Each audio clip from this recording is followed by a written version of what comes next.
Howdy, folks. So we're going to continue talking about some of the adaptations that organisms have to thermoregulate.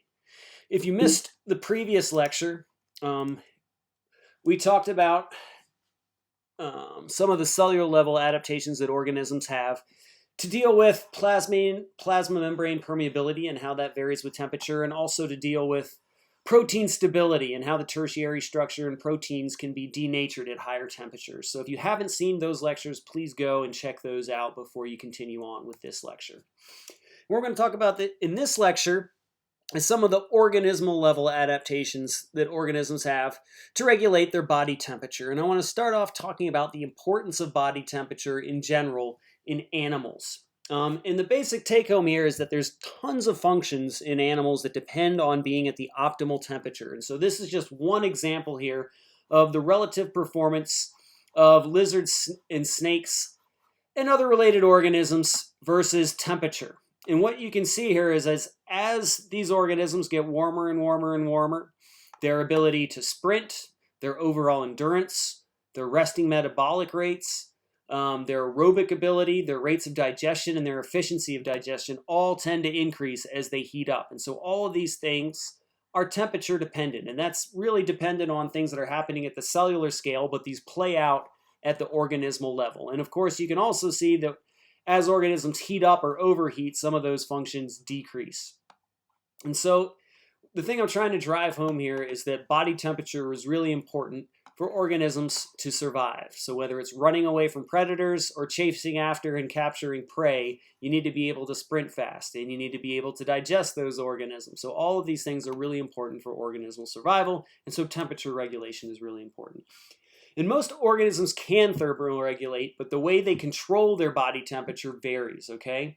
And so one general strategy that animals have is there are ectothermic animals. And so ectotherms depend on the external environmental temperature to determine their internal temperature. And most animals in nature are ectothermic. So whether you're talking about insects, whether you're talking about amphibians and reptiles, all of these organisms are ectothermic. And the vast majority of organisms or animals and even other organisms are ectotherms. And you'll sometimes hear these called cold-blooded, but it's important to note that just because an organism is cold-blooded or its temperature is determined by the environment that it's in, doesn't mean that it has cold blood.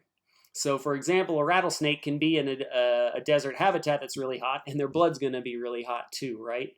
So ectotherms are typically going to match the temperature of the environment that they're in. It's also important to remember that just because they're ectothermic and they match the temperature in, it doesn't mean that they don't thermoregulate. So remember, thermoregulate is basically regulating your body temperature. And so a snake, just because it lives in a hot environment, doesn't mean that it won't hide under rocks and do other things to regulate its body temperature and keep its body temperature at the ideal temperature for it, okay? And so ectothermic animals still thermoregulate. It's just that the way that they do that is different than the other strategy, okay? And that strategy is the strategy that endotherms use, all right? So endotherms, they usually use their internal metabolism to determine the body's temperature, not the external temperature. So these are the sort of warm-blooded organisms that you typically think of. And this is what we see in birds and mammals. They are examples of endotherms that use their internal metabolism to determine their body's temperature. And so they're going to burn food to generate internal heat.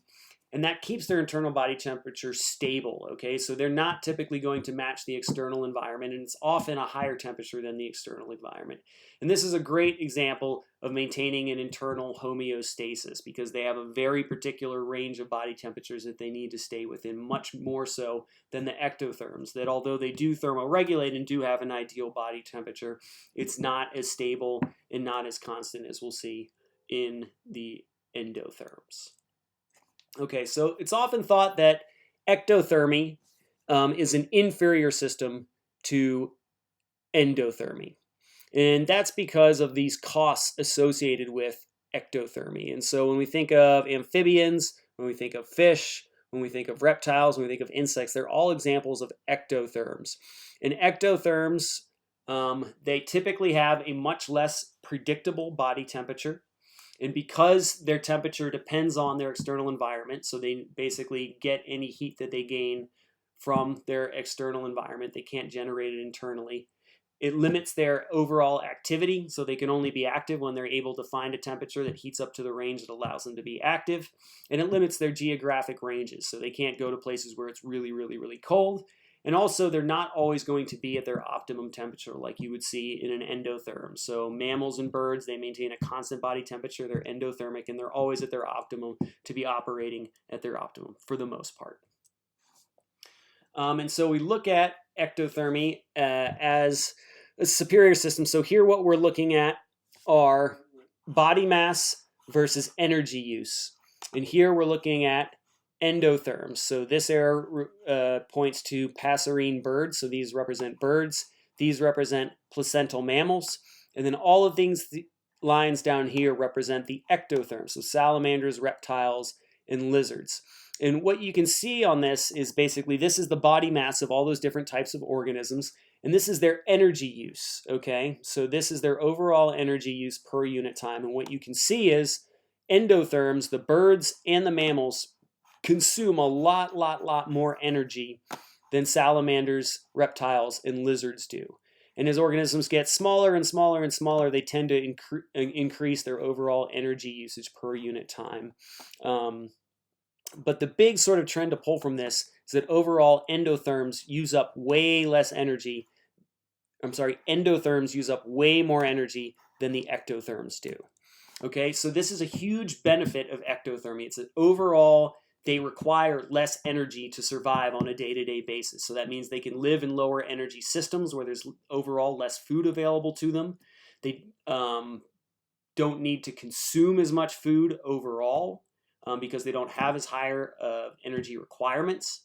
Also, typically more biomass is generated per a unit of food eaten. So in other words, these endotherms, because so much energy has to be used to produce body heat, most of that food that they consume gets turned into body heat instead of converted into body mass and muscle mass.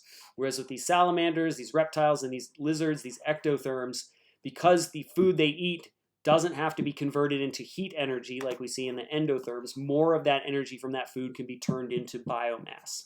And lastly, they can have a smaller body size without huge metabolic costs. So what you see is as these endothermic animals get smaller and smaller and smaller, the energy that they require gets larger and larger and larger, such that some birds you can't even really get that small, okay? Whereas with salamanders, lizards, and reptiles, they can go to much smaller sizes, and that's true of frogs too.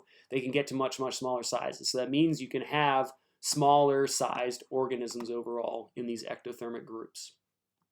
So in a lot of ways, ectothermy is actually advantageous compared to endothermy. And so if we compare some of the costs and benefits of ectothermy versus endothermy. So remember, ectothermy, they get their heat from an external environment. Endotherms, they generate their own heat. So like mammals and birds. This is like lizards and insects and fish. So a cost of ectothermy is overall, it's less predictable. So remember that animals can really only function optimally when their environment is conducive. And so sometimes these ectotherms, they have to wait until the conditions are right. So this could be seasonally waiting or just in the time of day, waiting until the temperatures are right. But ectothermy also has this huge benefit of being overall less energetically expensive. And so more energy can be invested in growth and they can survive in lower energy habitats. Whereas endothermy, a big cost of endothermy is that it's hugely energetically expensive, almost greater than 50% of the metabolic energy that's required of ectotherms of the same sort of size. Whereas a benefit of endothermy is that it's way more predictable. So that means animals can function optimally in almost any conditions as long as they can get enough food to produce enough heat, okay?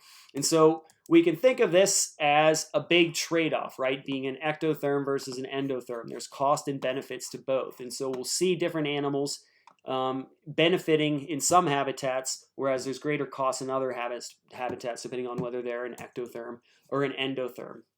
So for example, ectotherms can live where there's little food, but they can't live where it's very cold. So for example, these sort of desert habitats where there's not a ton of food available, you can find snakes doing pretty well in a habitat like this, for example. Whereas in these sort of really cold habitats, endotherms, they typically don't live where there's very little food, but they can live where it's very cold. And so it's tough for some of these organisms that are ectothermic to survive in habitats like this. That's not to say that there aren't endotherms that can live in this desert habitat and there aren't ectotherms that occasionally can live in some of these cooler habitats, but they're much more the exception than the rule. They're rare cases.